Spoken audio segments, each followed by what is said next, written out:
Hello, guys. Welcome to the J. Scott Outdoors podcast. Today is episode 161. And today we are talking with Chris Rowe of Rowe Hunting Resources, and we're launching kind of a new series here called Real Elk Sounds. And I'm excited to bring Real Elk Sounds right to this podcast. And Chris and I are going to give some commentary on elk clips, the real sounds, cows and bulls making their sounds that they make. And I'm launching this episode or this series in an effort to help you guys become better elk callers and understand elk language. And by listening to the Real Elk Sounds, I think you'll get a real good grasp on the timing of their calls, the cadence, the throatiness, the raspiness, the nasal sounds, and hopefully you can use these real elk sounds to put your elk calls in your mouth as you're driving down the road or as you're hiking or whatever you're doing, and try and sound as real as you can. And for me, capturing these sounds on getting the audio either on video or on audio really helps me when I'm trying to mimic exact sound. So hopefully you guys find as much value in this Real Elk Sounds series as I have. I've been studying elk sounds for many years and trying to become a better elk caller, and listening to the real elk is where I have found it helps me the best. So hope you guys enjoy it. I want to thank Chris Rowe of Rowe Hunting Resources for coming on and sharing his expertise and knowledge. I want to remind you guys that Chris has an Unreal Elk module on Rowe Hunting Resources, and he's going to give you a promo at the end of the clip. If you use the J. Scott, I believe his promo is J. Scott Podcast, you're going to get 20% off. So I believe it's $20 for the elk module. So it's a phenomenal resource. Make sure to check it out. I also want to thank my sponsors.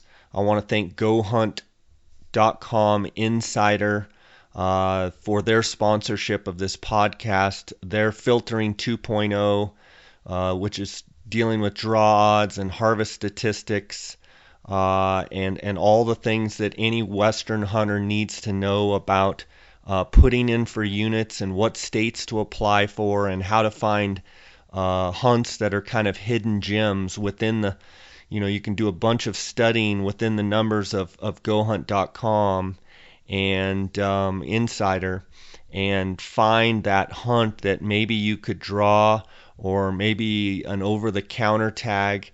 You can find those little hidden gems there. So I want to thank GoHunt.com Insider for their sponsorship. Also remind you to go check out GoHunt.com, the free portion of the site. They have tons of great articles and lots of how-to tips, lots of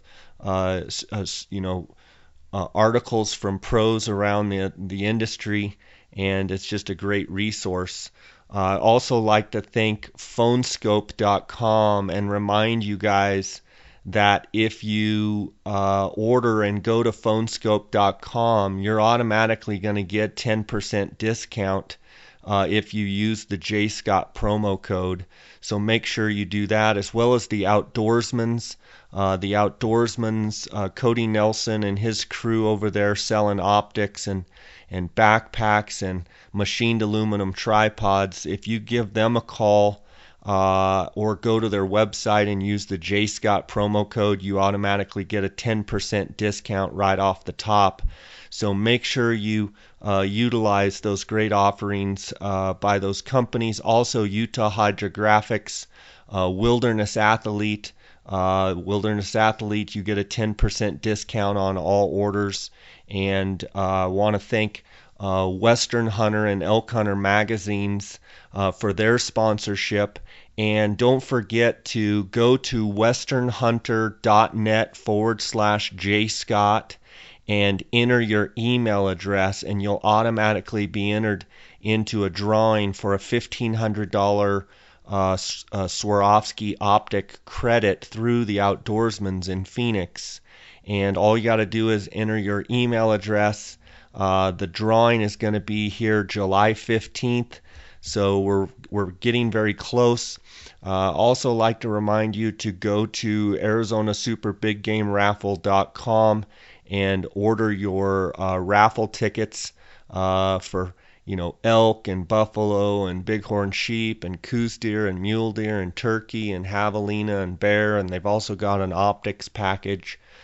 So all that money goes to support our wildlife in Arizona. Dar and I have been very fortunate to take a few of those raffle hunters. We've taken the desert sheep hunter and multiple years, and taken the Gould's turkey hunter, and just really fun hunts. They're 365-day hunts. They're in essence a governor's type tag or an auction tag. But a lot of them are anywhere from like $5 to $25 just for a ticket, and you can win. And most of the guys that we've taken on these hunts have bought one or two tickets. So it only takes one time for your name to be drawn, and you get that hunt of a lifetime. Guys, I want to thank you guys especially for all your support. Every day I get emails, I get text messages, I get Instagram and Facebook messages from you guys. And on the last episode, 160, I answered a few of the questions. I have many, many more questions to go through. But please email me at jscottoutdoors@gmail.com if you have any questions. I'll try and answer them right away. I'll try and also answer them on this show. And my goal here is to just provide you guys with as much information as you can get, so you can become better at your craft and at your skill. And that's our goal here at the J. Scott Outdoors podcast. Also like to remind you to go check out jscottoutdoors.com. I've partnered with Craig Steele of CS Creativity, and he is revamping my website and making a much more centralized location where guys can go right on to jscottoutdoors.com. They can instantly link to Instagram, Facebook, my YouTube channel, my podcast, and you can actually listen to the podcast right on the website as well. And there's also links to iTunes and Podbean. Keep in mind the blogs that I've had since around 2008 will still be active, but you'll be able to go right to jscottoutdoors.com and be able to link to everything from there. The Colburn and Scott Outfitters blog, the GouldsTurkeyHunt.com blog, and also on my J. Scott Outdoors Facebook. I am transitioning back to the J. Scott Outdoors business page, and going to be putting, Craig is going to be helping me with getting most of my content moved in the direction of the J. Scott Outdoors business page. So I would appreciate it if you're on Facebook to go to find my business page, J. Scott Outdoors, and give me a like, give me a follow, and everything kind of will be funneling through the J. Scott Outdoors business page as well. So guys, I hope you get a lot out of this Real Elk Sounds series, and I'm just excited to share it with you. I've got a lot of great stuff coming up over the next couple months as we enter in, getting closer to elk season. And hopefully this series is going to really help you with your elk calling and understanding the noises that they're making. So let's get right to it. I have known the owners of the Outdoorsmans in Phoenix for over 20 years. They are the authority on optics and hunting gear. Outdoorsmans is the leading designer and manufacturer of high-quality tripods, mounting accessories, and pack systems for all hunters. Their customer service is the best in the business. Go to outdoorsmans.com or call 1-800-291-8065 and use the J. Scott promo code to receive 10% off any Outdoorsmans products. Okay, guys, I'm going to set up this first clip of Real Elk Sounds, and this goes back a few years. Dar Colburn and I were scouting for elk in Arizona. It was just a few days before the season, and in the morning I was able to locate a big group of elk glassing off of a knob, and I had seen a pretty good bull in the group, and so Dar and I had made the plan that he would try and get out in the meadow between the trees that I saw them going into that morning, thinking that they would filter their way back out into this big long meadow and then work their way down to the water hole. And so Dar was able to position himself right in the perfect spot, and everything just worked out, and the elk actually fed out and ended up walking right by him, and he was able to capture this audio that you're going to be able to hear. And what we're going to do is I'm going to play the clip. It's about a 5.5 minute clip. I'm going to play it in its entirety first, and then after that clip is over with, Chris and I then are going to break it into 4 or 5 parts and give some commentary on the different sounds. So the first part is just all elk, and then the next part is Chris and I giving our commentary on the clip. I hope you enjoy.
GoHunt.com Insider is by far the most valuable tool a Western hunter could give themselves. GoHunt.com Insider are the industry leaders and number one source for Western hunting for a lot of reasons. GoHunt.com Insider have changed the game for how hunts and hunting information are found. Within a matter of minutes using Filtering 2.0, you'll be able to filter by state, species, residency, odds of drawing a tag, specific hunting dates, and harvest success percentages to find the hunts that fit exactly what you're looking for. If you are a guy that applies across the West or just in your home state but want to find some new opportunity, there's no better way to do it than using GoHunt.com Insider. As an exclusive offer to my listeners, if you sign up for a GoHunt.com Insider membership for $149 a year and use the promo code JScott at checkout, you'll receive a $50 KUIU gift card. Head on over to GoHunt.com/insider and get yourself the most valuable membership a hunter could have. Welcome to the J. Scott Outdoors podcast. Today we've got Chris Rowe of Rowe Hunting Resources, and it's great to have you on today, Chris. I'm excited to break out some of these elk audio clips and see if we can break into some of the noises that are being made and why they're making them, and how this can all relate to elk hunters. But the clip has just run in its entirety, and our listener has gotten to listen to the 5.5 minute clip. And I think the value of us breaking it down, I think a lot of guys are going to really enjoy that. First of all, Chris, how you doing? Doing all right, my friend. How are you been? Oh, I'm doing good. I've been really trying to focus on, getting my body in as good a shape as it possibly can be in by doing a lot of hiking here out of Carbondale. And I think I did close to 10 miles today.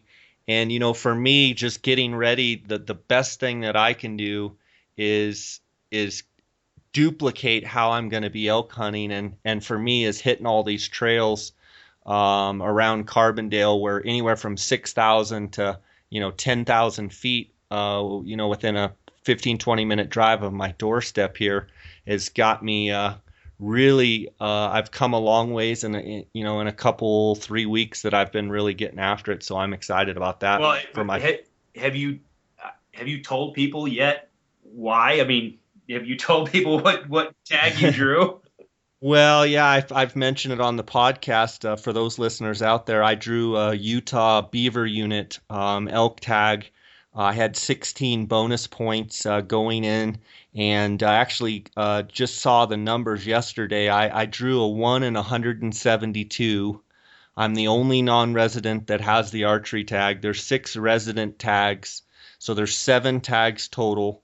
Now, keep in mind, we do have to compete with spike and cow and archery deer hunters, but I believe the spike and cow hunters cannot hunt the last week of the season.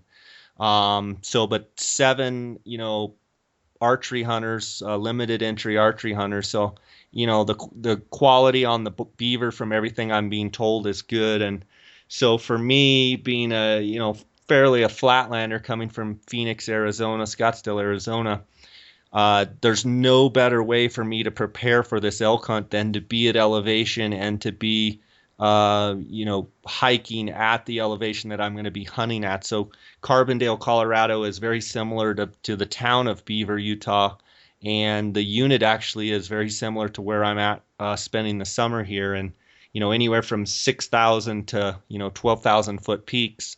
So it's just a perfect simulator, if you will, for what I've got going. Yeah, that's nice. That's awesome. I'm jealous. That's going to be a sweet tag. Yeah, I was really excited going into the draw, just from the standpoint, I think the dates are about 5 or 6 days later in Utah than they normally are. And, I'm hoping that the last week of the hunt that, the rut will pick up. But but you never know. You don't know what weather's going to bring. You don't know what the timing of the season, if they're really going to get cranked up. But I'm going to give it my best and going to have fun doing it. I want to dive into these clips, and I want a guy with your background, a biologist, and you have studied the elk language so extensively, and your resource, the elk module on Row Hunting Resources, has been such a pivotal part in me learning a lot about elk sounds. I wanted to have you on this podcast to break down some of these sounds so that our listener could be able to hear someone that really knows what the elk are saying and why they're saying it. Because I've learned to be a good elk caller by mimicking, and a lot of times I don't know exactly what I'm trying to say. And since I had you on the podcast, for the listeners that are listening for the first time, you can go back through the archives, and there's some great episodes with Chris Rowe talking about elk. And what it's done for me is it's actually helped me in my strategy in calling, because now not only am I trying to mimic these sounds, but I'm trying to know what they're saying, and I'm trying to understand what they're saying, and you've been such an integral part of that. Well, I appreciate that. I mean, it is. It's kind of a passion of mine, and I really enjoy it. And obviously, like we've talked about before, I've built an entire website around it. I do think it is important to kind of get an understanding of what they're saying, and more importantly, why they're saying it. And I love this clip because, I mean, already I know of a couple things that I want to chat about, but there's so much to it that I think people can get out of it. And even if you don't, I don't even know how I'm going to say it. I think the best thing to do is to have people just listen to it over and over again, and then let's just go through it and let's talk about some of the specifics that we hear, because there is it's so dynamic, and there's just so much to it. I think that people are going to get out of it once they really dissect it. Yeah, and for the listeners out there that maybe don't understand elk behavior and why these elk are making these sounds, I mean, that's why I've brought Chris on here to help us, because I've been in the boat, like I said, of I've always tried to sound as good and mimic as good as I can and sound as natural as I can, but to take it another step further, which you do on the elk module at Row Hunting Resources, is you actually go into why they're making it. And I think the more I'm able to understand why they're making it, it really helps me when I'm trying to assess the situation. I hear bulls bugling, I hear cows, calves talking back and forth.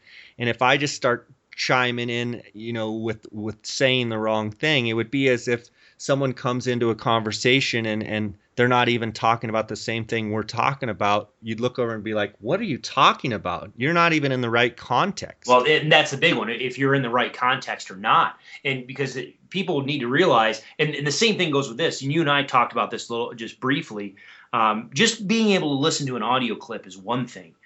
But if you don't know the context in which you're listening to it, it's hard to really understand, it can be difficult to really understand what's going on. So if you're just going to mimic something based on what you've heard, that's good. I mean, and that right there's your first layer. Get good quality sounds and be proficient in your calling, and being able to mimic these things is extremely important. But the hunter needs to realize that when you are vocalizing, when you're running those calls, you are painting a picture in that other animal's head. They're going to have a very solid expectation of what they should see when and if they come into your setup. If that animal, goes from wherever they are to your setup, the entire time, if they've responded to your calling and they are coming into your setup, they've liked what they've heard. You've given them at least something that they feel that they are interested in and that's in their best interest to go check out. But keep in mind, they have a solid visual image, a picture in their mind, an expectation of what they should see when they get close, or even when they, especially when they get to the point where they should be able to see you, what I call the doorway, they're going to have a very solid expectation. That expectation comes from the vocalizations that they hear and the meaning that those vocalizations have. So on my site, on the Elk module, my big focus is a lot of times is on the video aspect of it. And the video clips, we have an entire section, the gallery, where you can watch stuff like this, or the strategies and action sections, where you get to actually see the animal doing the vocalizing, but more importantly, you get to watch their body language. You get to watch how they interact with one another. You get to see what is going on, and it better helps you understand why they are doing it, which then translates when you start calling. If you went into the field and you mimicked what you just heard, you mimicked that entire thing, well, it pays to understand what you just painted a picture in their mind, because that animal's going to come with an expectation, and if when he gets there, it doesn't make sense, or he doesn't get what he's expecting, that's when you trigger them to swing around downwind of you. That's when you trigger them to set up or to hold up and hang up out of range. It triggers all sorts of things that the hunter's going to have a problem dealing with, rather than if you just used it strategically, got them to come in and painted the right picture so they knew what to expect, and you're in the right area, and everything was hunky-dory, to where when they walk and hit that doorway, they're standing right in front of you and they just take an arrow or take a bullet. Yeah, perfect. Let's take a quick break here and hear from our sponsors, and then we're going to dive right into the first part of the 5.5-minute clip and our commentary. Have you guys heard about PhoneScope? PhoneScope is a privately held company that makes custom-molded, precisely engineered smartphone digiscoping adapters. Photographing wildlife has never been easier. Take digiscoping photos and videos from your smartphone and share them with your friends. PhoneScope stands behind their product with a 100% money-back guarantee. PhoneScope is the future of digiscoping. Get yours now. Use the JScott16 promo code and receive 10% discount on all purchases. Check them out at PhoneScope, that's PhoneSkope.com, or on Instagram at PhoneScope. Wilderness Athlete is committed to improving the health and quality of life for the outdoor athlete by providing field-tested, scientifically validated nutrition and sports performance products. Check them out at wildernessathlete.com and use the JScott promo code to receive 10% off any order.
That's probably a good spot there, Chris. Chris, what do you hear in that that jumps out at you that you'd like to point out in that clip? Probably and this is something that I deal with a lot. I hear this all the time. People talk about all the time about, I want to sound like a bunch of elk. All right. Well, there you go. That right there, everybody knows, or I would think that a lot of people would know that's multiple animals in that spot. Now, obviously, you have a bull or two in the mix, but most of that vocalization the vast majority is all cow vocalizations. All right, cow talk. And there's a lot of people that will always come up and say, well, I want to sound like a bunch of elk. Well, okay, a bunch of elk doing what? I can take you to Rocky Mountain National Park or Yellowstone or wherever, and I can park you in front of 300 head of cows and calves and bulls, and you don't hear anything but crickets or magpies because they're all feeding and they're all relaxed and they're not communicating. Just because there's a lot of elk doesn't mean they're saying stuff. And when they are saying things, there's a meaning and there's something to it. So when a lot of people talk about saying, well, I want to sound like a bunch of elk, oftentimes when you tell them, you ask them, like, well, what do you mean? And you have them demonstrate what they're talking about. You'll hear a lot of people doing what I call the chirps and mews, just that basic contact, meow, meow, meow, meow, back and forth. Well, yes, that can sound like a bunch of elk.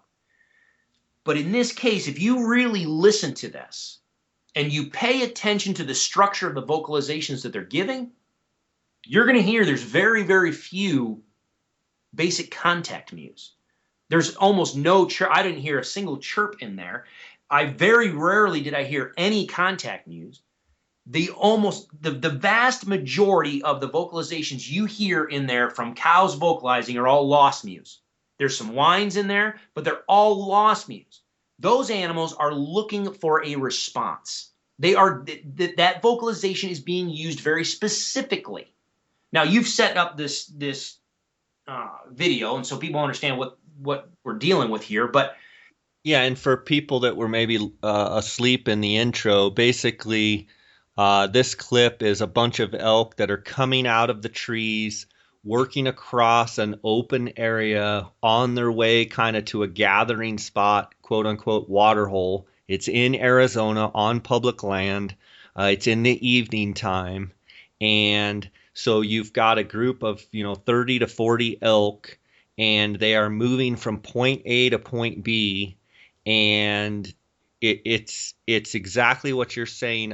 One of the things that I heard there was I heard a pleading cow, and I don't know if pleading is the right, but she's calling to her calf, and the calf isn't exactly responding to her, and you hear her intensify, and you even hear her kind of have a little bit of a growl to her call.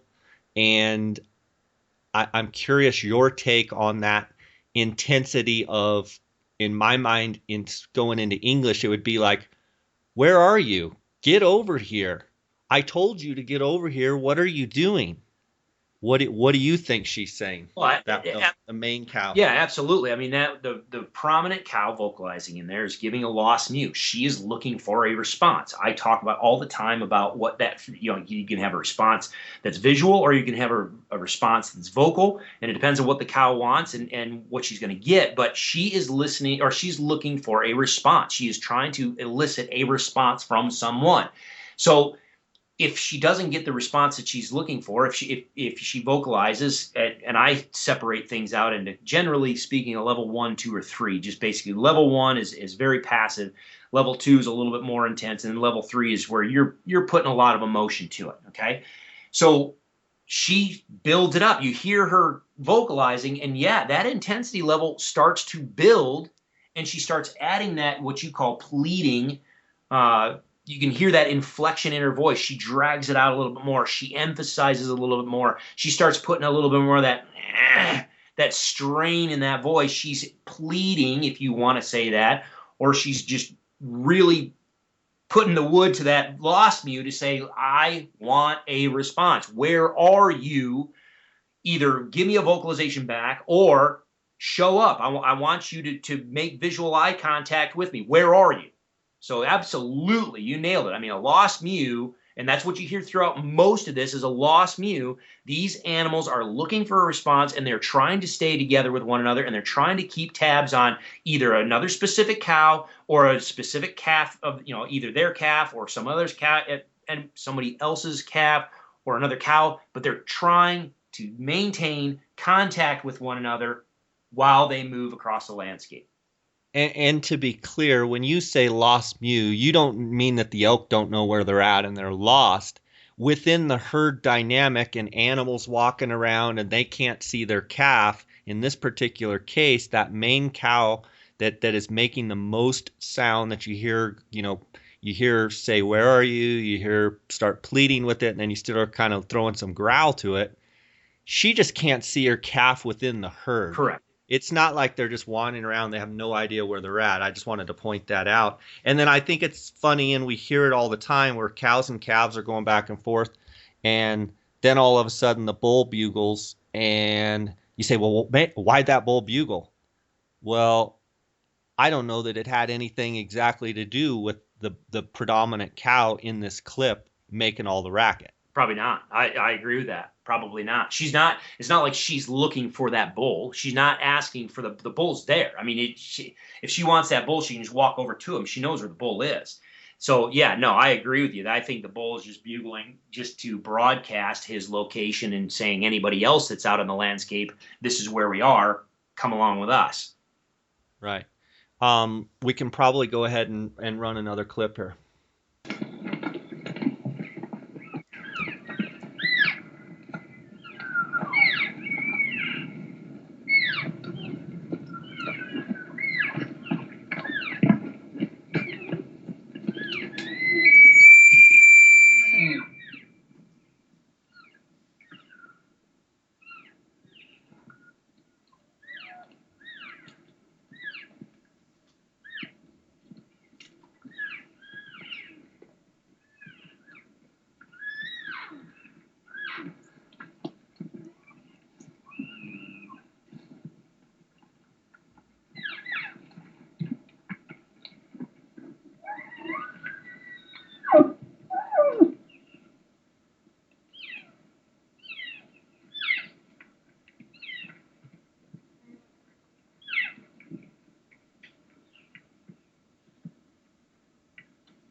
You can probably stop it there, Chris. The thing that I want to point out there is, and I say this a lot, when guys are trying to become a better elk caller, if they can get that real nasally sound and listen to clips such as these, you're going to be way better off even than listening to some of the best elk callers out there, because some of the best elk callers that there are, and I've had the fortune of listening to a lot of the best elk callers there is, being a judge in the elk calling contest for 3 years. It's really hard, even for the best of the best, to mimic that real nasally sound, and then within those nasally sounds to have all the different inflection points. And so if you're wanting to become a better caller, listen to these cows and how it's not the same, same sound every time. There's all sorts of inflection that they're putting on the call, and that's something that I took out of this. And then you could hear those calf mews or chirps. I'm curious to see what you're going to call them, Chris. I've called in a lot of bulls actually sounding like a calf. I don't know why, but I know that I've made those little soft calf sounds, and for whatever reason, a lot of times bulls will just come running over, licking their lips. Yeah, for me, I agree with that. I mean, I agree with all of that. And to one thing to clarify, so people don't get bent out of shape, we're not talking about specific individuals. When we're talking about don't just focus on people who call or good callers. We're not talking about individual people. We're just not at all. We're just talking about generally. If you're listening to a human do the calling, you can have some humans that are extremely, extremely good, but Correct. They're still going to have a limitation. So if you try to mimic that individual, you are mimicking that individual, and you are going to be limited based off of their limitations. That's why I mean, again, in the elk module, I have the gallery. That was the whole purpose for that. Listen to the elk, because I don't think we have the lung size, lung structure, most of us, to be able to push the air like elk do. And so some of the even those subtler breathy sounds that they make are going to be a challenge for us. But if you're listening from an elk, if you're listening to the elk, it gives you the most pure teacher that you could ever hope to listen to and strive towards. So even if you miss the mark a little bit, you're at the most pure form that you can by listening to the elk. So absolutely listen to those elk sounds or watch elk as much as you can, whether it's video, whether it's in person, whatever. Spend time with elk and elk sounds, okay? And now the other thing that you mentioned, and I hope people picked up on, that first break when we kind of broke it there, it was about a minute and a half or so. And if you listen to that first minute and a half, you'll hear a lot of cow vocalizations. And again, from what I hear is a lot of lost mews, those mews that are trying to elicit a response. Now, again, like Jay said, it's not because they're lost.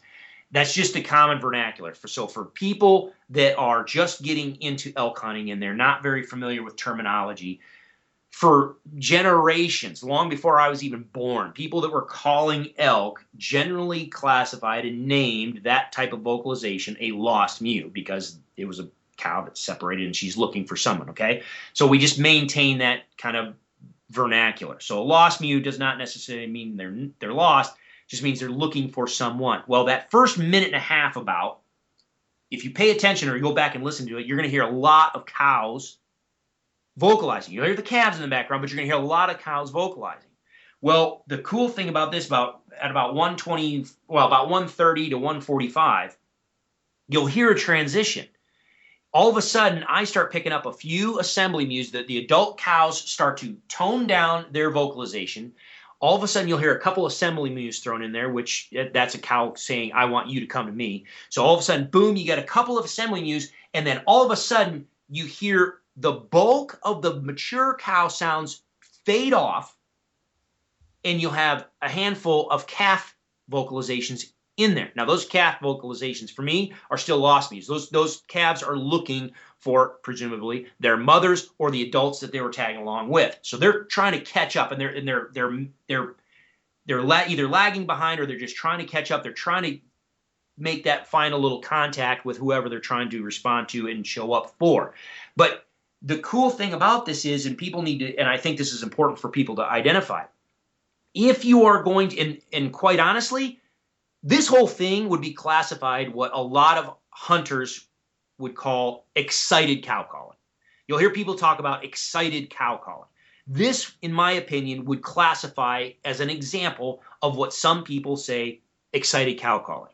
Well, but it's not. Well, exactly.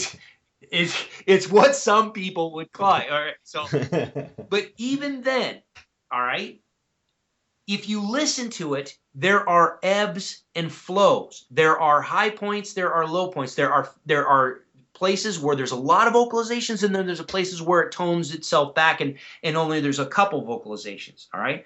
So for a solo hunter like myself and like a lot of people, this is where, if you want to try to sound like this, a couple things. Number one, you're going to have to be running, in my opinion, multiple types of calls. So have a diaphragm in your mouth, have a wide reed, external reed call, maybe have a narrow, skinny reed, external reed call, maybe a hoochie mama or whatever, but have multiple calls at your disposal because, like you hear in here, there's a lot of different vocal signatures. That's another thing that I talk about in the module is I talk about the vocal signatures. Well, you can hear there's a pile of different individual elk because you hear the individual voices. So number one, if you want to sound like this, you need to have multiple calls. I don't care if you have a good mouth diaphragm in your mouth. The vocal signature of that call is going to be relatively fixed. So you can do a high-pitched, calf vocalization or a low-pitched mature cow sound, but that's it. You got two. High-pitch, low-pitch, you're one cow. It's not until you grab another type of call that you're going to impart another vocal signature. And then number two, don't just hammer it and stay sustained in your cadence and in what you're doing. Make sure you have some periods where you're calling fast and furious, and then maybe taper it back, let things sit, let things be quiet, maybe throw in a couple calf calls here and there. But then let that be dynamic. Let it ebb and flow. Let it have some organic component to it. It will sound so much more realistic. It sounds like a tiny little thing. And when you listen to this, you don't even notice as it's happening unless you specifically pay attention to it. But I will tell you, on the landscape, you will be able to tell a group of elk doing this versus someone over off to the side doing the calling. Now, obviously, if you have a multiple person setup, you've got a hunter, a shooter, and then a couple guys behind or whatever, it makes it much, much more easy to sound like multiple animals. But make sure your party, your hunting party, and the people that are doing the calling still have this all in the same, you're all on the same page. You have this in mind. Ebb and flow and have that organic nature to it. Yeah, I think it's interesting too. You point out the assembly mews, and it's very specific. And what happens when a couple of those cows fire off assembly mews? All of a sudden, you get a couple bulls bugling. Yeah. Well, and because they're saying, "I want you to come here," and they're responding. Right. The bulls are like, "All right." Are you talking to me or are you talking to your cow? Well, and a lot of times the bulls are like, okay, she's saying, I want you to come to me. So that means again, especially when we're talking about mature bulls, people need to remember this. Mature bulls follow the cows. They're not the ones out there leading the cows and saying, oh, we're going down here. Now, they'll push them in places. Most of the time, when they push them in places, it's to get away from another bull or get away from danger. But most of the time, it's to get away from another bull. But most of the time, if a mature bull is doing his job, he's going to let the cow do the dictating of where we go. So when that cow, you got a couple of them, and it's very subtle. But when you hear that cow and drag out that low note, she's saying, I want you to come to me. That means she's staying where she's going to be. She is where she wants to be. And if that bull is like, oh, I need to be over there, he's going to vocalize and say, okay, everybody else that's out there that is, responding to the sound of my voice and is coming my way, we're going this way. This is where we need to be. She's over there. She says, I'm comfortable. I'm relaxed. I'm stationary. I want you to come to me. And even if she's calling her cow, talking to her calf or talking to another cow, that bull's going to be like, let's go. We're going that way. Good stuff. What do you think? Roll a little bit more? Sure. Utah Hydrographics is in the water transfer printing service, and they are open to whatever you can dream up. Choose from a wide range of camo patterns, designs, and colors. Whether it's guns, bows, tools, rifle stocks, vehicles, steering wheels, fenders, dashboards, paint guns, fishing rods, cups, tripods, watches, knife grips, helmets for a local sports team or for your motorcycle, picture frames, mailbox, animal skulls, you name it, they can probably do it. Utah Hydrographics loves taking things that are general looking and turns them into something that looks fantastic and eye-popping. Give them a call and see what they can do for you and receive up to a 10% discount by using the JScott16 promo code. Visit them at utahhydrographics.com or on Instagram at Utah Hydrographics. Whether you are interested in elk, deer, antelope, bighorn sheep, or moose, Western Hunter and Elk Hunter magazines will bring the adventure to your mailbox. These publications feature articles on the finest hunting gear, tips and tactics from experienced hunters, field judging trophies, glassing techniques, calling strategies, and much more. To become a more knowledgeable and skilled hunter, subscribe today. Go to westernhunter.net/jscott and enter your email address for a chance to win a $1,500 credit towards any Swarovski product. Okay.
Let's stop it right there, Chris. What do you interpret those last cow sounds? What would you call that? Well, that cow, again, she's still primarily doing lost mews. But the beautiful part about that is she's so close to the microphone, you can just hear the subtle stuff. And actually, that's from the last time we stopped at about 220 until about now, which is about on my counter anyway. It's about 4:15. You heard a lot of dead air in there.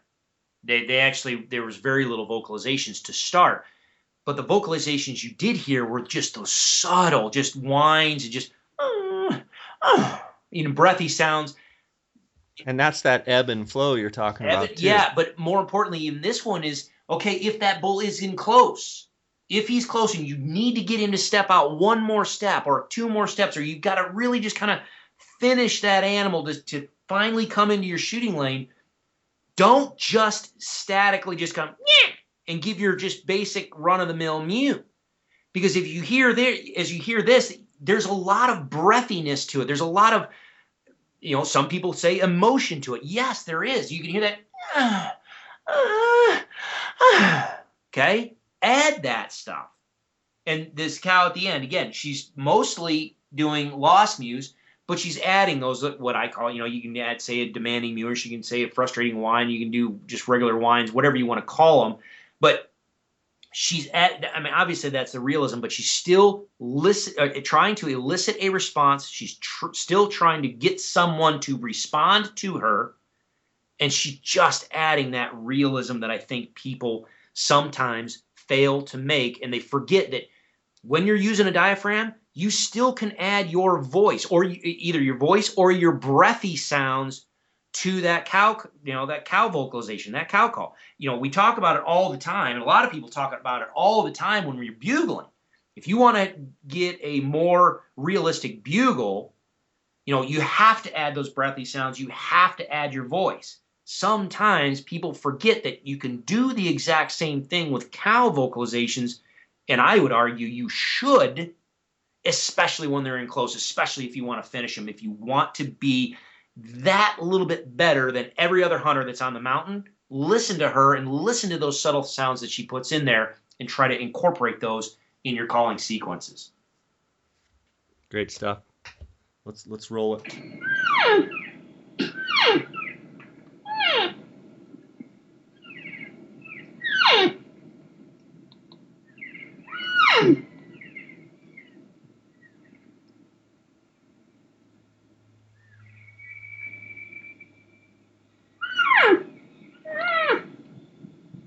Right there. That's exactly what you're talking about right there in that second note where she hit it and it Exactly. changed her tone a little bit, but it adds a little bit more intensity to it or inflection to it. Yeah, I talk about the frustrated whine. That frustrated whine is a vocalization a lot of times that they'll do. It's just it is exactly what what it sounds like. Frustrated. And it's a whine. And you can literally, and if you're watching the body language, I can tell you right now, you just watch her and you listen to watch her ears, you watch her head position, neck position, body position. She's looking intently. You can almost see the expression on her face where she's like, "Where are you? Come on." You can hear that. Give me a response. Somebody, come on. Where are you? Show up. Respond to me, please. Again, people talk about all the time pleading or adding that emotion. Okay, there we are. Take it a step further and say, okay, add emotion to what? Okay, she's giving you a lost mew. That lost mew means something specific. What does it mean? She's asking for a response. It can be vocal or it can be visual, but she really, really wants it. So if you're going to add that emotion, you're going to add that pleading component to it. You're saying, I want a response, but man, dang it, please just respond. Okay, so it adds that level of realism. Yeah, it's awesome. Awesome example. All right, let her roll.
those elk actually were so close you could hear their footsteps. That, the tapping that you could hear was them literally getting so close to the camera that you could hear them walking. Yeah. And That's what I talk about all the time. Call them to your toes, baby. yeah, and it just, like you said in the prior, break or statements, you can, it's so close, she's so close to the mic, you can actually just hear the emotion in that call. You can just hear it. And I can't stress enough that if guys would be a little less afraid of, you know, quote unquote being aggressive, I don't really necessarily mean, it's not an aggressive calling, but it's like get out of your box, get out of your shell a little bit as a caller.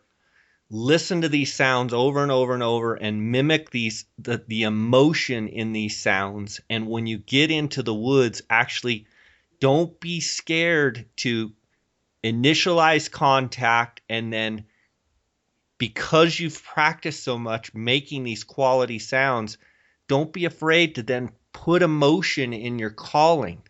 It'll make all the difference in the world. Yeah. Now, this is where I will say that yes, but also make sure you're doing it strategically and for a purpose and know what you're saying. Yeah, you don't want to start out just, yeah, I mean, you need to make you need to contact and make, you don't just, if you were walking down the street and all of a sudden you heard somebody going, "Hey, come over here," you might run because you might think the guy's over there getting mugged. The initial response may be not, "I'm going to come help." It might be like, "I don't know what's going on over there, but I'm getting out of here." Yeah. Well, but the same token, yeah. I mean, the funny part is you could be at a coffee shop and somebody's sitting there drinking a cup of coffee with their friend, and one of them is going, "Oh, this is so good. This is so good. Oh, this is so good." Okay, how many of us are going to want to go first?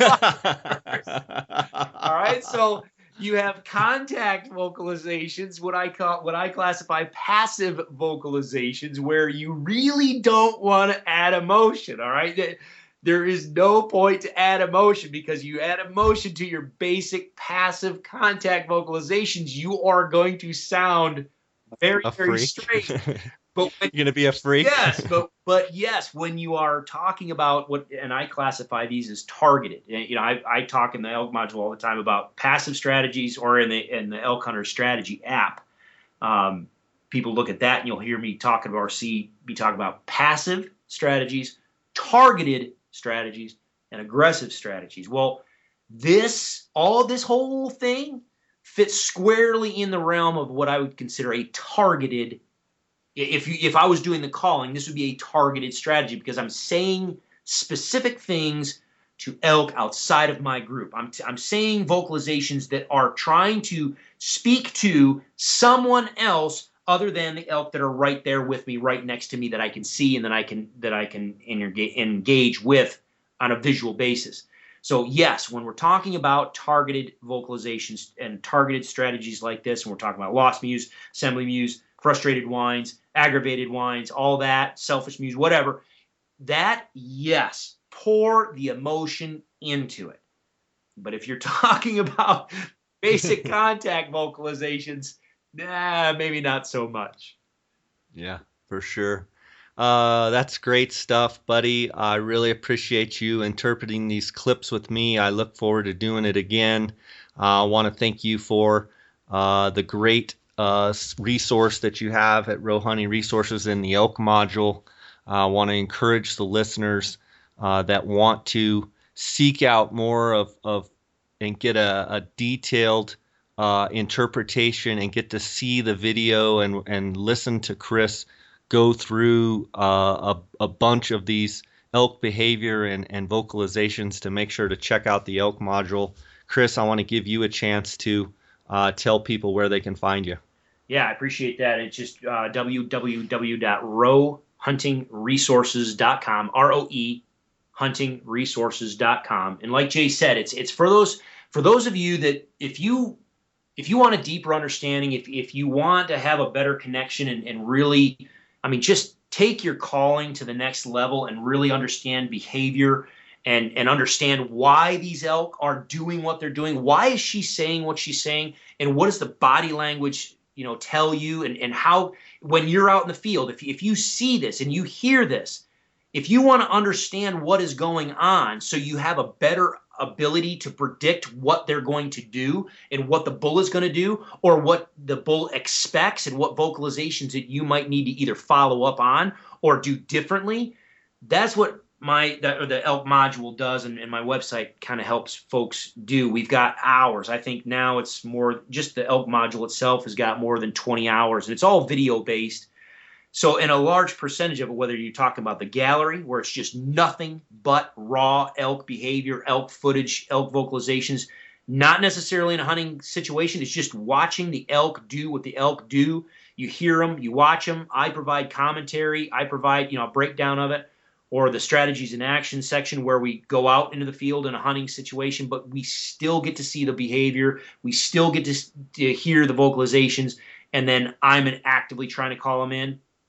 When you get to see this behavior and watch their body language, it really does open up the whole new world as far as your level of understanding and your ability to adapt and change to situations, because everything's out in the field always changing. And so if you understand why elk are doing what they're doing, you will have a much better ability to roll with the changes and adapt and do what is necessary to get the animal in front of you than if you are just, I'm just going to throw out some random cow sounds or random, bugles or whatever. So yeah, if folks are interested in that, jump on there. It's a subscription-based website.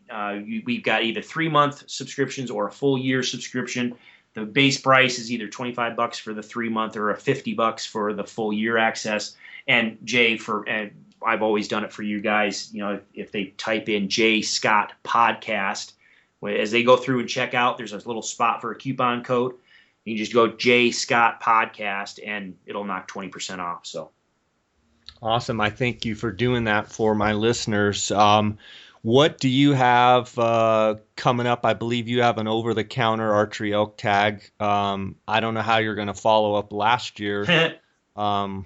With as big a bull as you shot, what do you got coming up? Well, I have that's a good question. I've been given an opportunity to go tag along with a buddy of mine in a new high country area. He's been begging me to check out, so I'm scheduling right now to go up and do a scouting trip with him here shortly.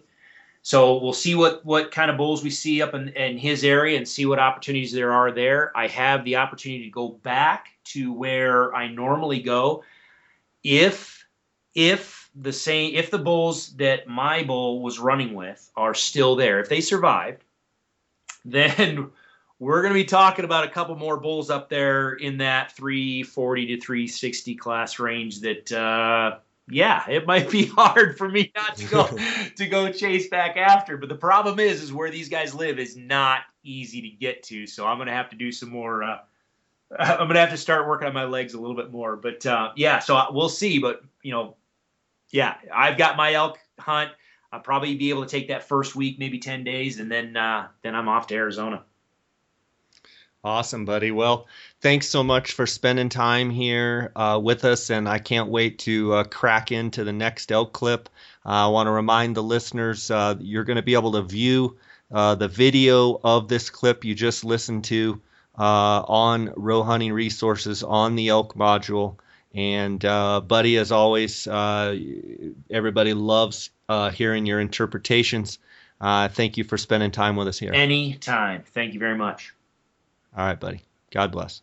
Guys, I want to thank Chris Rowe for coming on and sharing his expertise with us. I want to remind you that this clip, the actual video clip, will be seen in Chris's elk module, and you can use the J Scott Podcast promo code when you sign up. I believe it's $20 for a 3-month subscription or $50 for a 1-year subscription. If you use the J Scott Podcast promo code, you can see this video clip and also that gets you that 20% off that $20 and $50. So hope that helps. Hope you enjoyed the Real Elk Sounds episode part 1, and I look forward to sharing more with you.